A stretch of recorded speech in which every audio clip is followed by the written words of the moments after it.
I'm Nils, and I've been working on Composer for 6.5 years, I think, at this point. I actually started on this at a SymfonyLive in San Francisco. There was like a hack day where we wrote like the first couple lines of code. That was, quite a long time ago. I do work on a tool, a service nowadays that I list on here called Private Packages, which I just want to point you all to as like this new tool to help you with Composer if you're using it in a business context where you need like some more reliability, where you care about the performance of the deploys a lot. So do take a look at this because we're trying to use this paid product on the site to make sure that we can continue to support the development of the open source tool Composer that all PHP developers have come to rely upon over these years. And to make sure that that is sustainable in the long run, that we can keep working on that. We set up this product for companies to get some additional features out of it and be able to support the development of the open source project. But that's not what I want to be talking about today. Today we want to look into what managing dependencies is all about. And the title is it's more than just Composer update. So I want to start by just taking a step back and thinking about this a little broader. And what do I even mean by dependencies? So that's anything starting with services that you're using as part of an application, some kind of external API you're accessing. That's what your application depends on.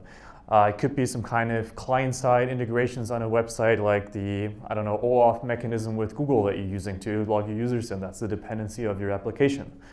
Some kind of external JS that you just include in every page that if it doesn't load, you have problems running your site. So dependencies are all kinds of things, but they are, of course, also what you think in the Composer context, which means like libraries that you're installing for PHP, or programs, tools, so think something like PHP Unit, which is really just this tool that you're using during development. That too is a dependency of your project. And even things like external assets. If you're loading, let's say, like some fonts or something on a website, that too is a dependency of your application. So it's really all sorts of things. So then, if that's what dependencies are, what does dependency management even mean? Right? Because we've always refused to call Composer like a tool for just package management or something, which is part of what it does. But we do want to try and build tools that help you manage dependencies altogether. So I break this down into like 3 different parts. It's kind of like my own definition of this. The first one being assembly, which is simply the fact that you're taking all these pieces, putting them together into one whole application. The second one is dependency change management, which is all about when you update something, you add a new dependency, somehow you modify your application's dependencies. And then kind of influencing both of those two is a constant process of analyzing and reducing risks as you're doing this.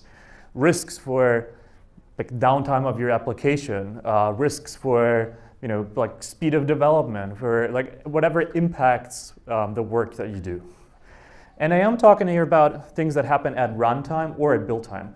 So sure, like that external, like dependency, like maybe a build tool that you're using, so let's say using some Jenkins to build your application, that too is a dependency of your project in a sense.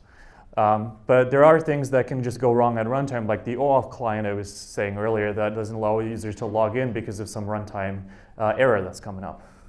So these types of things you're going to have to consider in all these different stages. So assembly, in the easiest way for libraries, tools, etc. If you're using PHP, using Composer, it's just running a Composer install. It'll assemble your application. Done. Right? Easy. But that too kind of includes things like using your operating system to install the necessary packages, like some PHP extension that may be required to run your application. That is part of assembling your application. And I think overall, and that's why I mentioned configuration management here, you got to look at an application as a whole, right? It's, yes, sure, maybe you are working on this PHP project, but that depends on some web server, some database, and you kind of keep that in mind. That in order to piece this all together, it matters what versions all these different components are, and it matters how and at which state they're installed. So tools like Puppet, Chef, Ansible, Salt, which I hope like all of you are using at this point if you're deploying anything anywhere. And on the other side for APIs, this is a little more vague because, I mean, that depends a bit on the stage where you're doing this. So things like glue code and connect to some external API would be part of how you're assembling that with your application. Or the authentication that you have to set up to be able to talk to an external API, I would also consider part of the assembly with that API. And then usually at runtime, the actual connection to that service, because that doesn't happen during build time. So one thing that's really changed in this area is that kind of what I'm saying is look at your whole application. In the past, we would get these step-by-step guides, instructions on how to install an application. Make sure that you install the following PHP extensions. Oh, and make sure that like the MB string extension is disabled because that doesn't work. And then somebody probably forgot to mention that this other extension also doesn't work in combination with this because it's not part of this list of requirements. And it's easy to make mistakes that way. It's easy to forget something. It's easy to skip something. So the change has been that rather than generating or automating the step of instructions, you instead describe the state that your application as a whole has to be in order to run it. Right? So that's what a lot of these configuration management tools do. But that's also what a composer.json is. Right? A composer.json is not a list of go install this thing, remove this thing, like install that thing, but rather it's a description of the dependencies that your project has in a PHP sense. And then you just have a tool like Composer, like let's say Salt, that goes and looks at this description of the final state your application is supposed to be in, and it transitions the current state into that state automatically. And then that way it's a lot less error prone. So it's kind of something you can see across all these tools is that people have realized that you want to avoid those types of mistakes.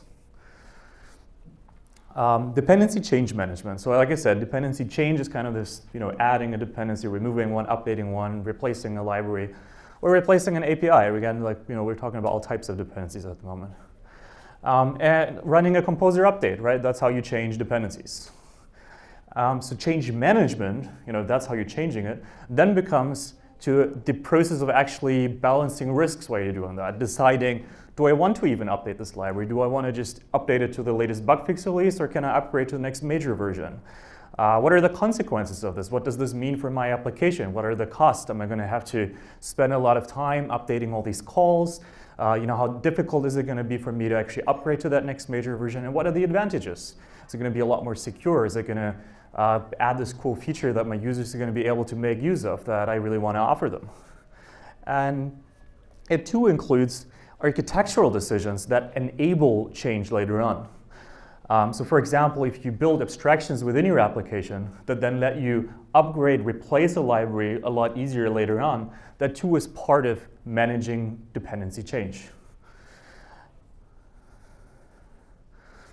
So that kind of explains what I'm talking about, and what I want to do now is actually go through these different processes and steps and look at what types of risks there are, because I was saying part of dependency change management is analyzing and reducing risks, and kind of give you some suggestions for how to work with these and how to remove those risks.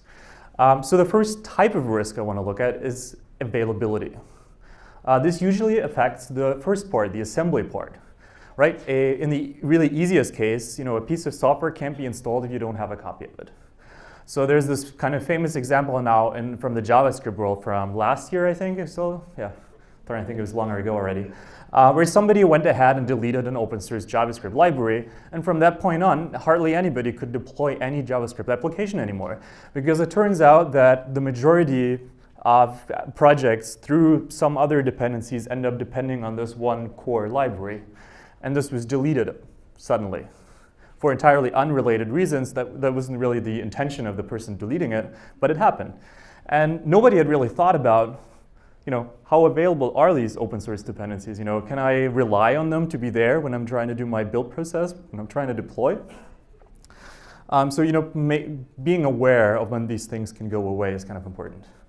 But more like runtime stuff, some things like I've run into is, like you have a payment service that you're integrating with and it's not available when you're trying to show a billing page.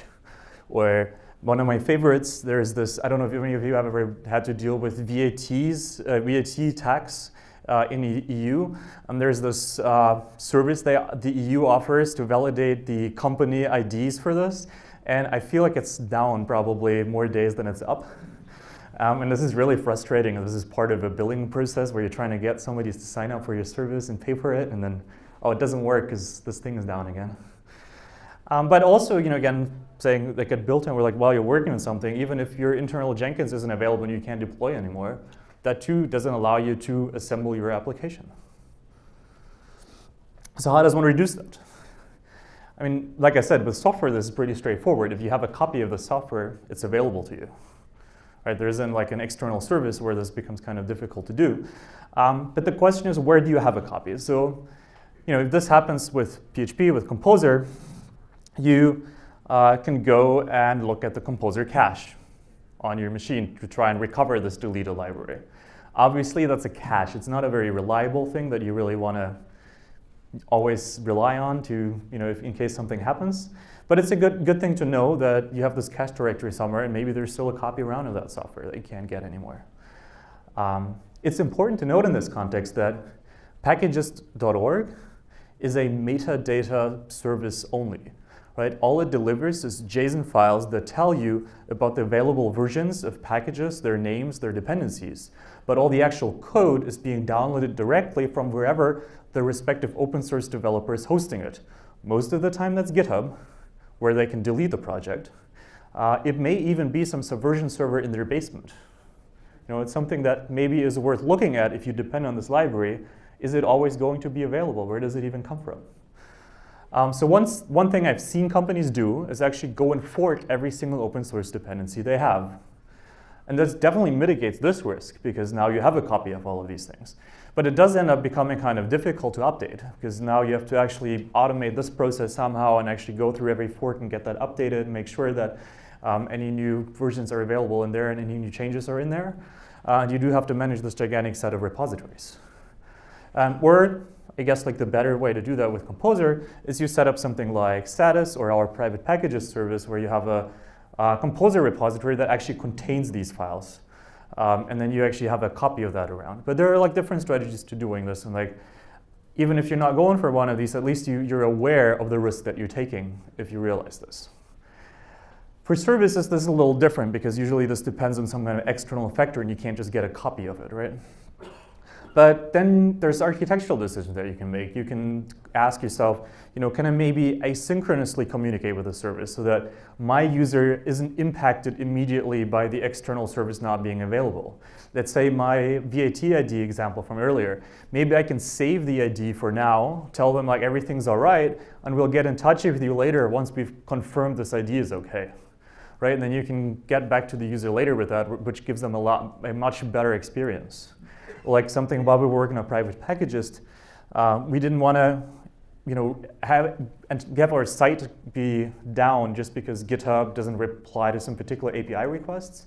So kind of all that communication happens in background processes, so that our site is always responsible, and it may inform you that a particular action isn't possible at the moment because we can't reach that API, but it's not unresponsive. The user will not sit in front of it and be confused as to what's going on.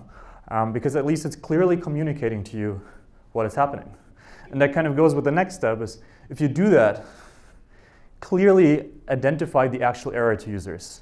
I really do not ever want to see another unexpected error message. It's like, that really just says that some developer was too lazy to actually look into why is that error there, right? You can find out what types of errors could there be. And you can at least give them like an indication of like what should they do. Maybe this error was unexpected, but is the solution to just try again or to get in touch with you? Or there should be some kind of information that actually lets them know what the next step should be. And something that I've seen with that is kind of timeouts is a big issue if you're talking to external APIs. If you use like default timeouts, really long timeouts, that often ends up with the application just not loading for the user. So rather set load timeouts and just inform them that you're going to have to retry or try doing this in a background service. But do provide some kind of feedback rather than just some website that's loading forever without the user even understanding what's going on.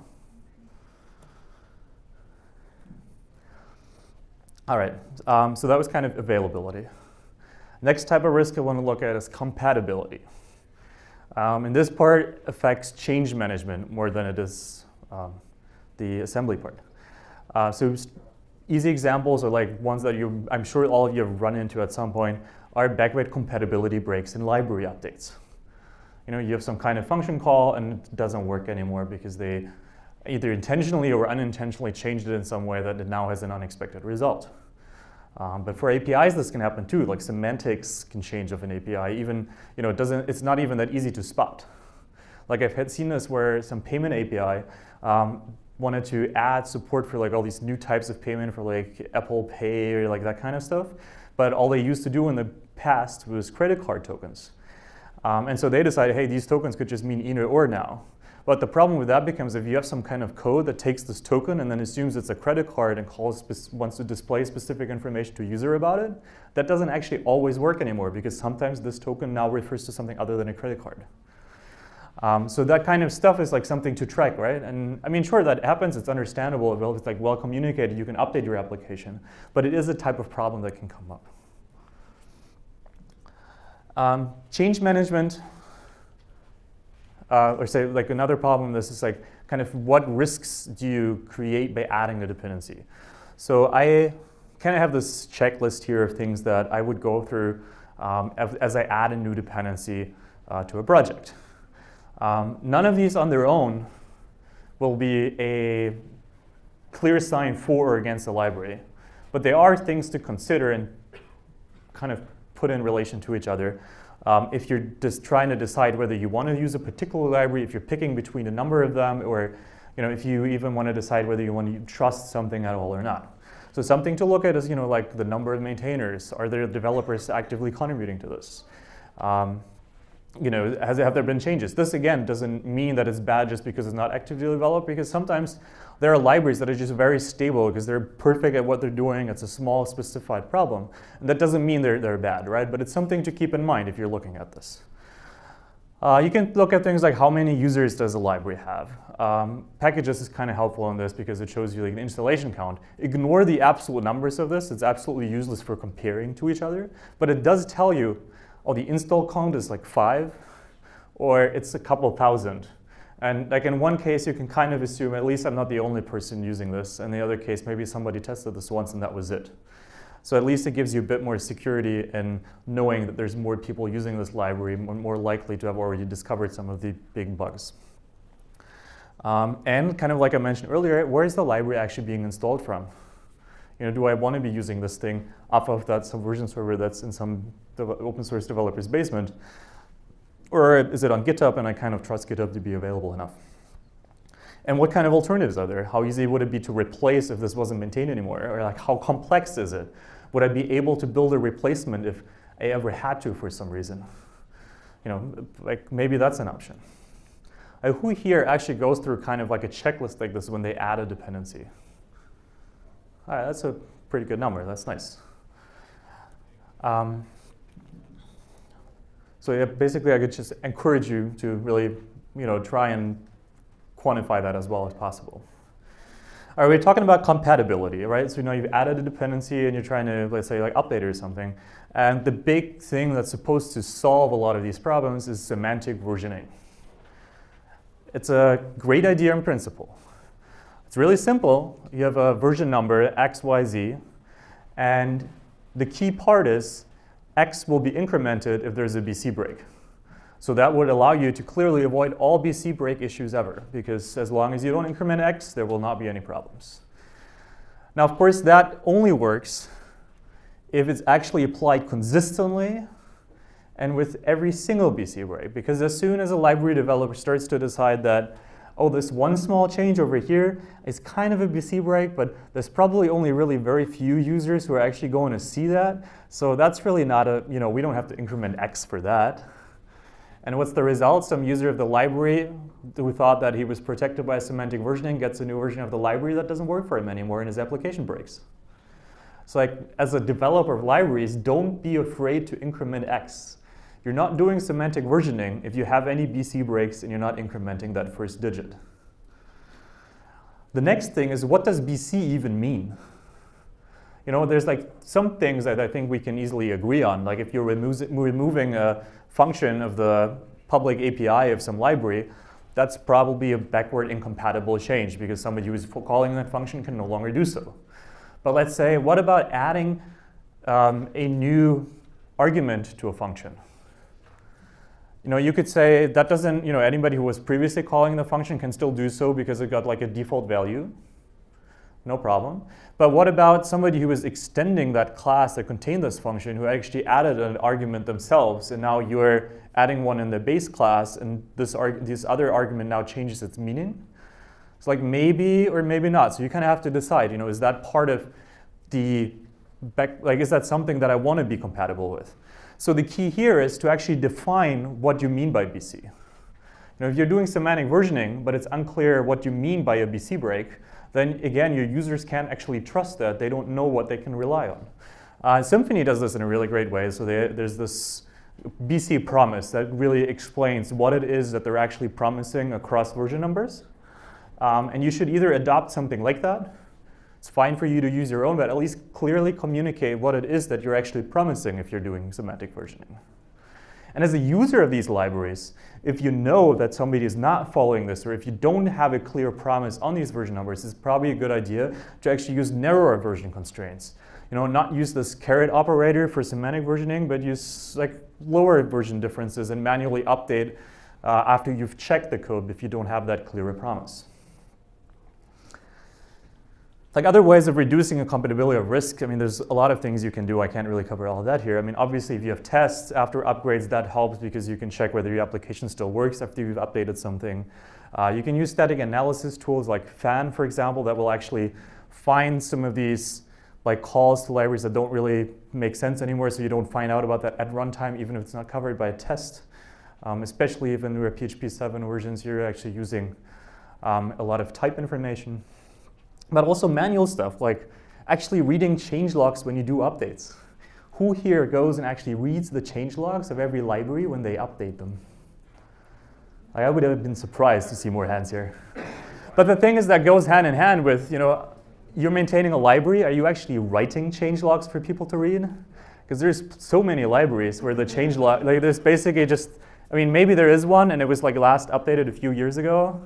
And often there just isn't one, or it doesn't contain any useful information. A changelog, again, it's not that big an amount of work if you focus on what's important, because you don't have to list every change. You don't have to describe everything that you've done. But what's important is you have to give clear instructions on how to update. If you make these BC promises, there's got to be some kind of explanation of how to deal with the situation when you break that BC promise. So that's really what the important part about a changelog is, or even better, an upgrading file that some people have. That actually explain to you, there is this BC break across these versions, and that's what you're supposed to be doing about this if you want to continue to use this library. And then kind of like what I pointed out, another thing to do is just based on experience with particular libraries, if you know they're not following semantic versioning or they're like really bad at actually keeping a changelog, you can kind of limit your version constraints in Composer at least, to make sure that you don't update too much at a time and then kind of manually do that.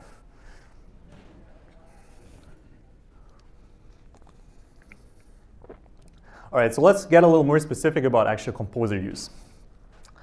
The default way to update would be run Composer update. Now, Composer update, to me, that's a bit like writing one big unit test for your entire application. That's the one test that you have that tests everything.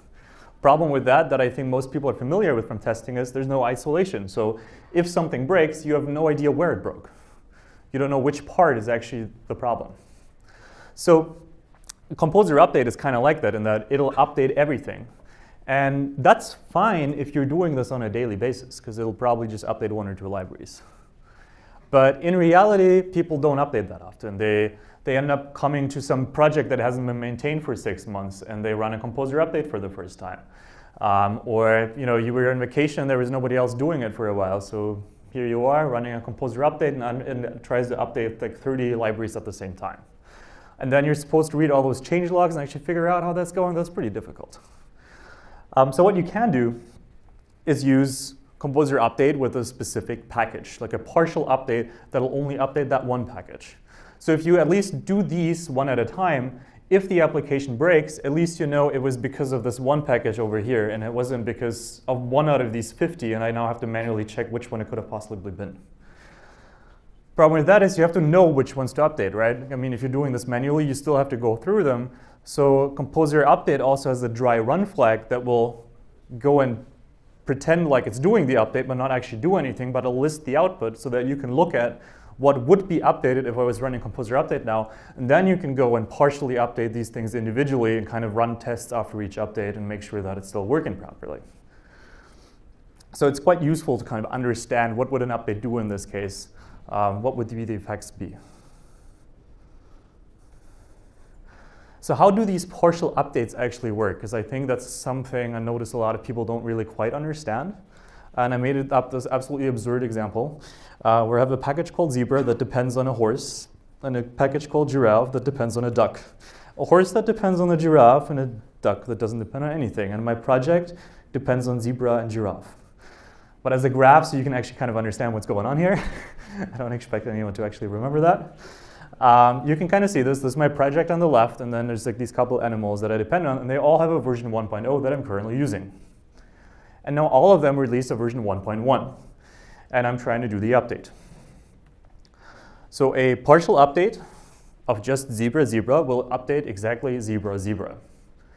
Now the issue with that is, if I'm doing it at this level, I'm really going to update every single package individually, like every dependency of every dependency, etc. And this is going to take forever. And that's not what I'm trying to do either. So instead, I can use the with dependencies option.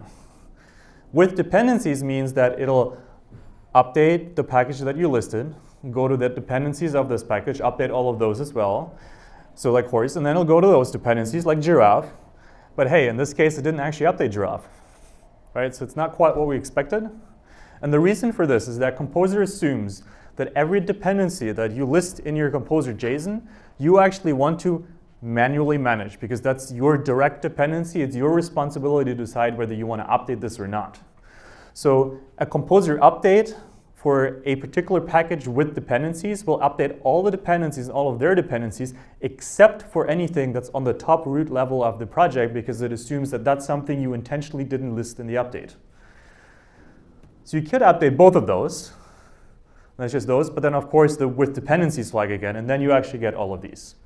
But this basically is what I was trying to say earlier, where for each one of the dependencies that you directly have as an application, that's the ones you want to be looking at. Like, do I want to upgrade here? Do I not want to upgrade here? And then you can partially upgrade just those packages as you wish. All right, now we've done the update, done like some partial updates, etc. And this updates the log file. Just as a little reminder, I mean, I'm sure that all of you have seen one at this point.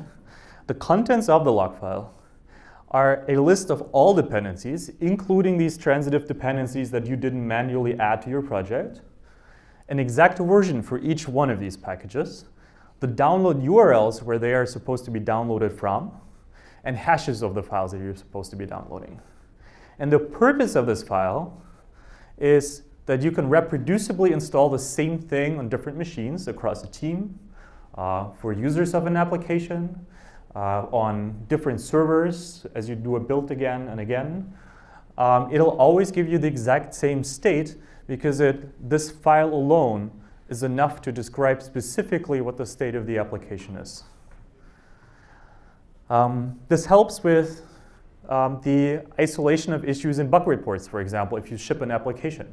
It's kind of why it's also useful in libraries. If you get back a bug report and you know that they did a Composer install based on a log file, you can be certain that the bug that they're reporting comes from a thing that's actually in your application and not from them having accidentally installed a newer version of some dependency, because the log file specified exactly which version they're using. It also gives you a lot of transparency around this updating process, because the log file gets changed every time something is updated. You then commit this into your repository. All the other people on your team, or like your users they will actually see that somebody did an update. So this makes clear at which points these updates take place. And that transparency makes it much easier to spot how and when these things change, other than just kind of everybody updates once in a while in a team, and then there's problems and nobody quite knows, hey, are we using that version at the moment or this version? So making that explicit through the log file actually helps a lot in communications across teams. And that is the main reason that you really need to be committing the log file. I still see people not do that. But if you don't commit the lock file, a composer install without it is actually a composer update. And I'm kind of hoping that in future major releases of Composer, we can actually make it result in an error. So that if you try to run Composer install and there's no lock file, it'll just error and tell you not to do that. Because without a lock file, what you're doing is an update. And an update affects assembly because you can get a conflict during an update due to like newer release versions or like something having changed. So that, let's say you're trying to do this for your deploy and you're running a Composer install without a lock file, which is actually an update, you can suddenly get some conflict while trying to install. Your application can't be assembled, it can't be deployed. Yeah, so in reality at this point, you're no longer managing this change, it's just the change is managing you. Like it's just doing whatever it wants because you have no control over it. So that's why the lock file exists, just to be committed. But once you do, you're gonna run into merge conflicts. Who here has had a merge conflict with a lock file before? Yep, I kind of assumed that. And that's, I think, part of the reason why people end up not committing the lock file, but that's the wrong solution. So the lock file cannot be merged without conflicts. That's very intentional, and I'll explain to you why that is in a bit, but I'll show you first how you get out of that situation the best. In particular, there's a hash in the lock file over the relevant values in the composer.json, so it's, that hash will change whenever you do an update, and there's no way for this to not conflict. The correct way of solving this is to take the lock file off of the original branch, or like whatever you're trying to merge with, and to then rerun your update on top of that version of the lock file. So you do have to repeat the composer update. Now the important part is if you're doing partial updates in particular, you need to actually run the update with the same arguments as before. Now that requires that you remember what those arguments were. So because of that, I usually recommend to people that whenever you do an update, you do a commit that only saves this update, meaning just the change to the composer.json if there was one, and otherwise just the change to the log file. And the commit message should contain the exact arguments that you were using for your composer update call, so that anybody else is then able to reproduce this later on. And the result of this is a log file that is then easy and clean to merge. Now the reason why this is necessary is the following. Let's kind of take this example. I have my project with Zebra and Giraffe in version 1.0. These are, on the left, let's say this is like the master branch. Somebody is making some change to that. They're upgrading Zebra to 1.1, which introduced the dependency on duck 1.0. Now I branched off of the original state, and 2 weeks later, in this other branch, I'm upgrading Giraffe 1.2. Zebra is still in version 1 because I was using the original state of this project. And Giraffe 1.2 introduced a dependency on duck 2. Because in these 2 weeks, they released a new version of duck. So on the left, 2 weeks earlier, I got version 1, and on the right, I got version 2. Now, Zebra is actually compatible with version 2, but the log file, which contains the exact version numbers of each one of these, contains duck 1 on the left, on that master branch, and in my branch, it contains duck version 2. So if I try and merge this as a text file in the log file, I end up with the thing on the left where I have duck 1 listed, because it's one entry in the log file, and I have duck version 2 listed, which is another entry in the log file. So I end up with 2 versions of the same library install, which doesn't work in PHP because namespaces can only be used in one place. So you'll end up loading classes kind of from one or the other package, but not both. So that's why a log file and a text basis cannot be merged.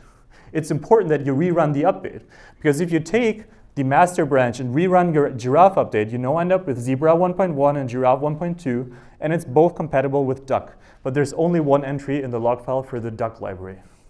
So that's kind of why a merge on a text basis in Git of the log file is not possible and not a good idea, but why you should be rerunning the update based on the current state that you're merging into. All right, whole other subject, different type of risk. Something that as developers, I guess, we often like to overlook or not have to look into too much, like legal and compliance issues, which is a part of like change management again. So an example would be that you're selling a product that's built with PHP that contains some GPL code, like some viral copyleft license. Or with APIs, I guess is a little more interesting. Are you even allowed to use the API for the purpose that you're trying to use it for? So like one example here is that people ask me, why don't you use Cloudflare for packages.org? Wouldn't it be like faster or like better? But the reality of this is that Cloudflare's terms of service actually specify that you're only allowed to use it for HTML content. So sure, it would practically work right now, but they could shut down packages.org for this at any moment.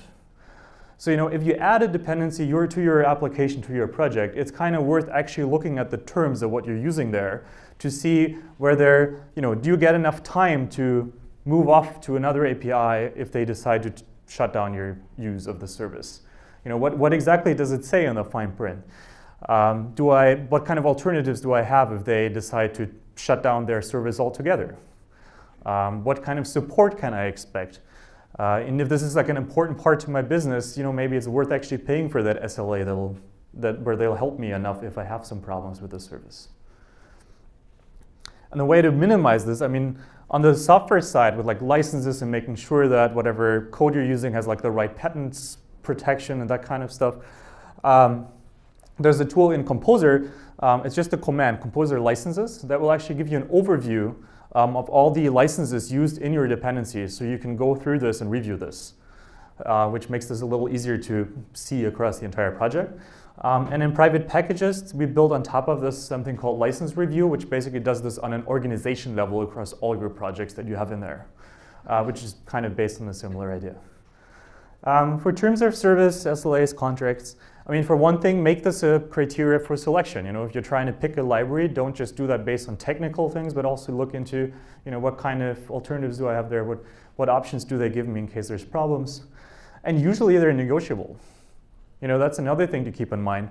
Like, we live in a world where the way that we accept terms for some API use by clicking the checkbox that says I agree to the terms and conditions. The thing is, you don't have to do that. You can actually write an email to these people, and obviously they may just turn you down because they decide you're not spending enough money here for this to be worth our time. But either if you are, or maybe just because they're interested in getting you as a customer, they may actually negotiate these terms with you, and you may be able to tell them, hey, I'm fine with paying this for the service, but I want to get at least like a guarantee that you're going to run the service for 2 months before you terminate it, so that I get enough time to move somewhere else if that ever happens. And I think this too is an important part where, if you have strong dependencies that your application really depends on, that may actually justify spending some money on that. Because I see this often enough where, this is something that, I guess as developers, as you're trying to use this tool that's helping you do something that your business needs, you need to communicate clearly that this is so important to the business that people in management, will understand that this, getting this extra security through some support level, like service level agreement, may actually be worth money, because in those situations, it's a risk to the business itself. So I think what I'm trying to say here is formulate a plan B. Do go and use those dependencies. Like, they're fantastic. They usually save you huge amounts of money rather than building it yourself. Like, they prevent you from spending lots of time on redoing what other people did.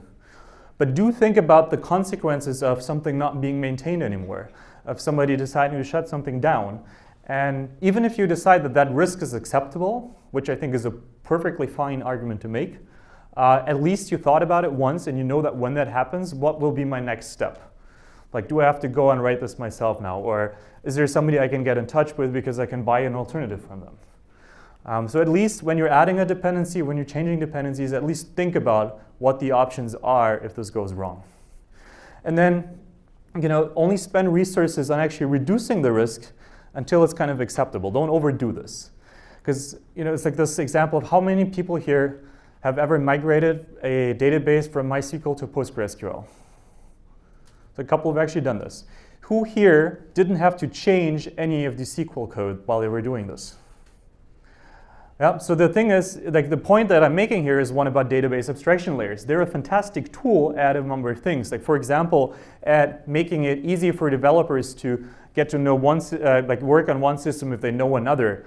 They're great because they usually simplify the interface through which you're interacting with it, but they don't add a way for you to easily migrate. That's not even their purpose, I would say. So if you spend a lot of time on building these types of abstractions for the theoretical possibility that one day you're going to have to do this migration, and then it turns out you can't even use it for that, that's just a gigantic waste of resources.